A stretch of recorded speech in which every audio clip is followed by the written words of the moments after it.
महाराज जी के आज के विशेषांक में रक्षा सूत्र परिवार के सभी सदस्यों का हार्दिक स्वागत है। बाबा जी के भक्तों को राम राम, बोलो सीताराम। आगंतुकों ने आना शुरू कर दिया और बाबा जी को अधिकतर समय घर से बंधा रहना पड़ा। एक सुबह श्री स्वामी करपात्री महाराज जी पधारे। एक प्रतिष्ठित महात्मा, सन्यासी और शास्त्रों व धार्मिक अनुष्ठानों और रीति रिवाजों में दृढ़ विश्वास रखने वाले। उन्हें न केवल शास्त्रों की शिक्षाओं के उनके ज्ञानवर्धक व्याख्यानों के लिए सम्मानित किया जाता था, बल्कि उनके द्वारा लिखित कई महत्वपूर्ण पुस्तकों के लिए भी जाना जाता था। लेकिन उन्हें उनके क्रोध और मंदिरों में पूजा व अनुष्ठानों के प्रति उनकी सख्त निष्ठा के कारण भी भयभीत किया जाता था। उन्होंने मंदिरों और पूजा स्थलों की पवित्रता को बनाए रखने के लिए अपने अति उत्साह के कारण एक क्रूसेडर के रूप में पहचान बनाई थी। जब वे बाबा जी से मिलने आए, उस समय वे मंदिरों के द्वार सभी के लिए खोलने के खिलाफ अभियान चला रहे थे, खासकर उन लोगों के लिए जिन्हें जाति के कारण प्रवेश से वंचित किया गया था।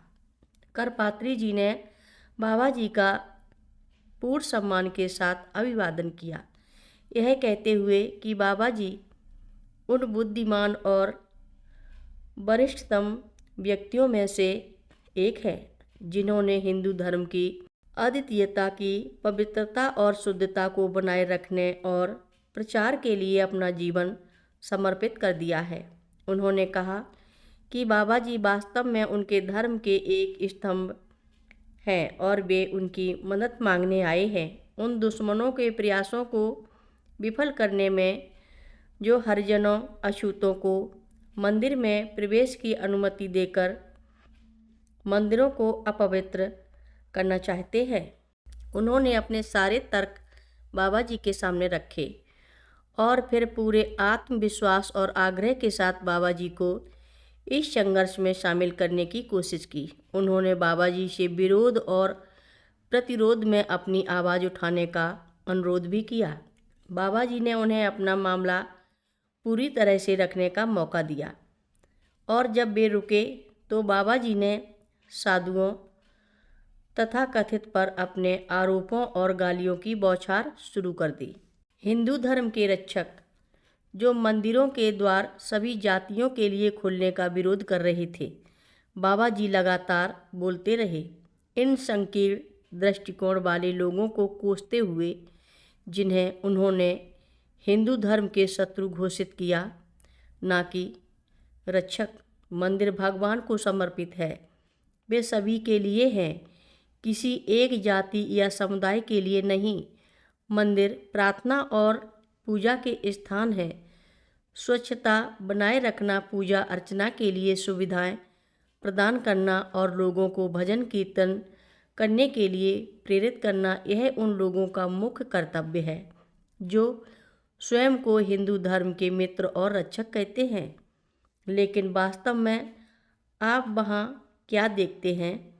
अक्सर मंदिरों के दरवाजे बंद रहते हैं और मंदिरों को कभी पूरी तरह से साफ नहीं किया जाता क्योंकि उनकी परवाह कोई नहीं करता। मूर्तियों को नियमित रूप से धोया या स्नान नहीं कराया जाता और न ही उन्हें नियमों के अनुसार ठीक से अभिषेक किया जाता है। भजन कीर्तन और प्रवचन जैसी नियमित प्रथाएं नहीं होती जो लोगों को आकर्षित करें। न ही भक्तों को कोई प्रसाद मिलता है जिसे भगवान की कृपा समझा जाता है। यही तरीका है जिससे आप अपने मंदिरों को चलाना चाहते हैं। यह एक दुखद दृश्य है कि इन मंदिरों की दशा ऐसी हो गई है, बिना किसी देखभाल के लगभग वीरान पड़े हैं। कुछ स्वार्थी लोगों के लिए ये मंदिर पैसा कमाने की जगह बन गए हैं जो भक्तों की आस्था और धार्मिकता का फायदा उठा रहे हैं। बाबा जी ने कहा कि उन्होंने स्वयं ऐसे वीरान मंदिरों की स्थिति देखी है जहां एक बार एक कुत्ता खाने की तलाश में घुसा और मूर्ति पर पेशाब कर दिया।